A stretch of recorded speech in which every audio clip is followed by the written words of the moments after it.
या ठिकाणी तुम्ही जाहीर करणार तर काय नेमकं काँग्रेस बघा, प्रेस कॉन्फरन्स आज उद्या सगळीकडे पूर्ण देशात होत आहे आणि त्या प्रेस कॉन्फरन्स झाल्याही पाहिजे, कारण आदरणीय होम मिनिस्टर जे बोलले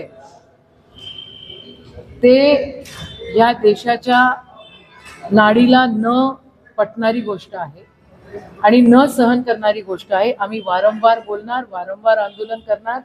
ज्या ज्या गोष्टी आम्हाला सांगितल्या जातील त्या सगळ्या आम्ही करणार. संविधानाला जर कोणी तोडायचा प्रयत्न करत असेल तर आम्ही रस्त्यावर उतरणार. मराठवाड्यात 8,446 गावांपैकी 6,150 गावांमध्ये अंतिम आकडेवारी जी आहे, पैसेवारी जी आहे ती 50 पेक्षा कमी आली आहे. ओला दुष्काळ असल्याचं म्हणत आहे, काय सांगाल? फक्तच मराठवाड्यात का? बाकी सगळीकडे कुठे नाही? बाकी सगळीकडे व्यवस्थित आहे. काय घोळ घालतायत हे त्यांचं त्यांना माहिती. आणि मराठवाड्यामध्ये तर वेगळ्या प्रकारचे घोळ सुरू आहेत. कायदा सुव्यवस्था त्या ठिकाणी ढासळलेली आहे. तिथल्या मंत्र्यांवर बोट ठेवण्यात येत आहे आणि आता नवीन घोळ तुम्हाला या ठिकाणी दिसतोय. निवडणुकीच्या म्हटलं होतं की सोयाबीनला 6,000 भाव देऊ आणि भाजपने म्हटलं होतं की आम्ही 6,000 रुपये. आता शेतकरी जे आहे मोठ्या प्रमाणात सोयाबीन विकत आहे, मात्र त्यांना 4,000च्या आतमध्ये भाव मिळत आहे आणि सरकारने असंही म्हटलं की आम्ही पूर्ण कर्जमाफी करू. 3,3200 म्हणजे 3,200 रुपये एवढंच यांनी सोयाबीन विकल्या जात आहे. मी खरं महाराष्ट्राच्या जनतेची माफी मागते की काय कारणामुळे आम्ही सत्तेत नाही येऊ शकलो हे मला माहिती नाही, पण मी विनंती केली होती की आपण सोयाबीन विकू नका, आम्ही 7,000चा भाव त्या ठिकाणी देऊ. पण आम्ही नाही येऊ शकलो सत्तेमध्ये. जे सत्तेमध्ये आलेले आहेत ते चुनावी जुमल्यांसाठी फेमस आहेत. 7/12 कोरा करणार असं सन्माननीय मुख्यमंत्री म्हटले होते आणि त्यांनी तो 7/12 कोरा केला पाहिजे असं अट्टहासाने आम्हीही म्हणतोय. माझं म्हणणं आहे की तुम्ही ते विचारा. यांनी संविधानाच्या समर्थनावर ज्या पद्धतीने देशभर आंदोलन उभारलेलं आहे यावर भाजपने म्हटलं की राहुल गांधी राजकारण करत आहेत. तुम्ही काय सांगा यावर? नाही, कसलं राजकारण मला सांगा. काल पण सन्मान्य मुख्यमंत्री म्हटले की राहुल गांधी राजकारण करतायत. म्हणजे गरीबाचं पोरगं मेलं तर त्याला राजकारण म्हणायचं आणि श्रीमंताचं पोरगं जर गाडीने गरीब लोकांना उडवतो तर त्याला राजकारण नाही म्हणायचं.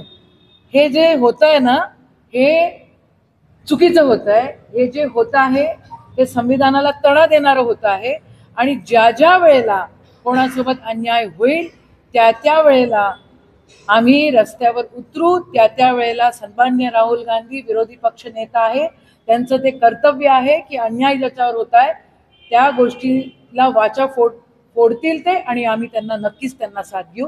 याला राजकारण नाही म्हणत आदरणीय मुख्यमंत्री साहेब, याला न्यायाची मागणी म्हणतात आणि न्याय झाला पाहिजे. त्या ठिकाणी न्याय बीडमध्ये झाला पाहिजे, न्याय परभणीमध्ये झाला पाहिजे. नाही तर मग तुम्ही त्या ठिकाणी होम मिनिस्टर पद सोडून दिलं पाहिजे.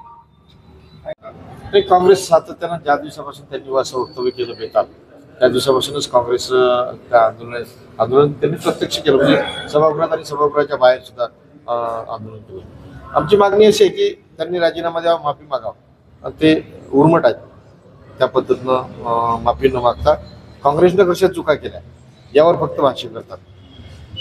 म्हणून आमचं सातत्यानं आंदोलन. कशा प्रकारचे आंदोलन टप्प्याटप्प्यानं काँग्रेस श्रेष्ठीची काही हे देईल त्याचं नियोजन देईल त्या नियोजनाप्रमाणे आमचं आंदोलन. जे गेल्या अनेक वर्षापासून बंद पडलेले आहे त्या संदर्भात तुम्ही नुकतीच पेयान दाखल केलेली आहे. काय नेमका उद्देश आहे आणि काय तुम्हाला यातून मेसेज द्यायचा? तुम्हाला माहिती आहे की 1997 मध्ये या भुयारी गटर योजनेला मान्यता मिळाली होती आणि ती रखडलेली योजना होती. ती मी जेव्हा पालकमंत्री होतो तेव्हा ती मार्गस्थ लावली. नंतर पुन्हा 14 ते 19 या कार्यकालामध्ये पुन्हा मार्गस्थ लावली. पण आता 19 नंतर 24 पर्यंत त्याच्याकडे दुर्लक्ष झाल्यामुळे अक्षरशः रखडलेली योजना आहे. आज अमरावती शहरामध्ये जे मच्छराचे थवे दिसतात, जे डेंग्यूचे आजारी लोक दिसतात, त्याचं मुख्य कारणच म्हणजे इथे भुयारी गटर योजना नाही. आणि 6च्या 6 विभागीय मुख्यालयामध्ये फक्त अमरावतीमध्ये ती नाही. हे मला वाटते आपल्यासाठी अत्यंत दुर्दैवी गोष्ट आहे. आणि त्याच्याकडे प्रशासनाचं आणि जनप्रतिनिधीचं अक्षम दुर्लक्ष, निष्क्रियता आणि एवढी मोठी योजना, महत्त्वाची योजना ज्याच्यामुळे आरोग्य सुधारू शकते अमरावती शहरातल्या सर्वसामान्य लोकांचं, याच्याकडे दुर्लक्ष केल्यामुळे नाईलाजाने मी PIL दाखल केली आणि आज त्यांना नोटिसेस इश्यू झालेल्या आहे. जीवन प्राधिकरण, महानगरपालिका आणि सर्व संबंधित जे विभाग आहेत त्यांना नोटिसा 4 आठवड्याच्या आतमध्ये तुम्हाला उत्तर सबमिट करायचं आहे. जसं आपण बेलोरा एअरपोर्टचं काम मार्गी लावलं तसं येणाऱ्या काळामध्ये आपण न्यायालयाच्या मार्फत, कारण की आपल्याकडनं राज्यकर्त्याकडनं आणि प्रशासनाकडनं आपल्याला आता कोणतीही आशा राहिलेली नाही, अत्यंत निष्क्रिय असं प्रशासन आहे. त्याच्यामुळे आता न्यायालयाच्या मार्फतच आपण ती योजना अमरावतीकरांसाठी राबवणार आहोत. अमित शहा यांनी जे काही आंबेडकर एकेरी भाषेत बोलून फॅशन झाली आणि फॅशन झाली की संपूर्ण देशातच एक फॅशन म्हणून शब्द वापरला जातो, तर उपयोग घेतला जातात. अशा पद्धतीचं जे वक्तव्य